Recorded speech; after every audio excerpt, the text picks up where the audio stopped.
you don't know why it's not, I'll give you a hint. Price manipulation, leave it at that. The next part, let's say that obviously we know that silver is coming out of the ground at 8 to 1. So if we take $1,800 gold price and divide it by 8, that means that the value of silver should be $225 an ounce. Okay, so now this is our theoretical fair value for silver when you compare it to gold.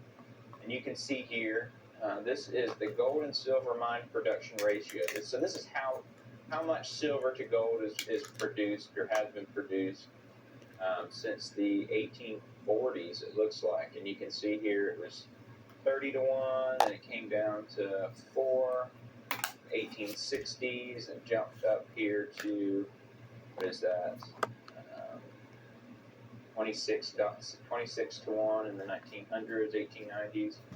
Back, you can see how it's done, but ever since like the 40s or so, it's sort of fluctuated in here between 6 to 8.5, 9 to 1 is the ratio. So I would call that the standard ratio now, 8 to 1. Now, here's another thing that we want to think about, is how much silver is there in the world. And so typically when we're looking at a fair market value, we're looking at how is it coming out of the ground, but then also is how much reserves are there in the world, how much is sitting around awaiting to be consumed.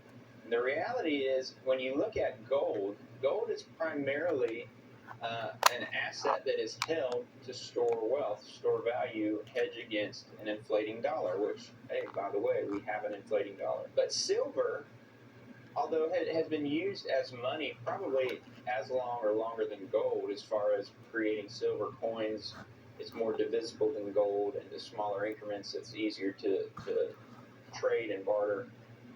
But just in the last 50 years or so, silver, because it is such a good conductor of electricity, and I want you to do something. If you have any silver, physical silver at home, if you haven't done this, do it.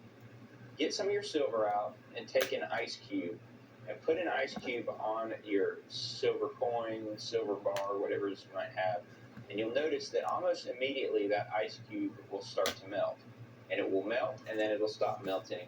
And the reason that it does that is that silver is such a good conductor that it starts immediately to absorb the coolness from that ice cube into the silver coin or bar, whatever it is. And rapidly it gets as cold as the ice cube. I'm talking like within seconds, it will get as cold as the ice cube, and it can't get colder than the ice cube, so it stops melting it as much. But if you put a stack of coins together where they can conduct all the way down through, you'll see that that ice cube will melt significantly in a very, very short period of time. And that's because silver is an awesome conductor, probably the best conductor that there is out there of any elements. And that's why it is used on circuit boards and cars and solar panels, because it just conducts electricity very, very well. And here's the thing, why this is important. Gold is basically a store of value. Silver has a store of value that also has an industrial use. And the next thing, or what we could talk about, there's rumors that there are 3 billion ounces of silver above ground